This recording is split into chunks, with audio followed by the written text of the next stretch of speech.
Mami, Iya, Pi. kasih tahu dong tips masak cuko pempek. Oh, gampang. Ayo, sini.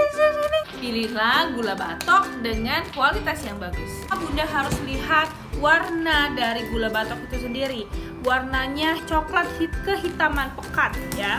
Jadi bukan kuning atau coklat muda, enggak, dia coklatnya hitam pekat. Gulanya lembut ya Bunda, sangat mudah untuk ditoel. Yang seperti ini biasanya tidak banyak mengandung gula pasir sehingga kualitasnya bisa membuat cuko jadi jauh lebih kental. Sangat mudah sekali Bun. Kita buka ya.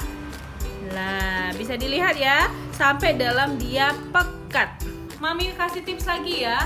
Pastikan Bunda memilih dengan merek-merek yang terpercaya ya Bun. Karena terkadang dalam gula batok itu sendiri masih banyak sampah-sampahnya.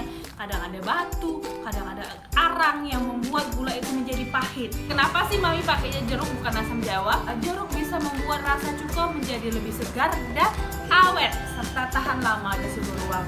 Mami tunjukin ya bagaimana tekstur cuka Palembang itu kekentalannya. Bisa dilihat ya. Ini pempeknya putih seperti biasa.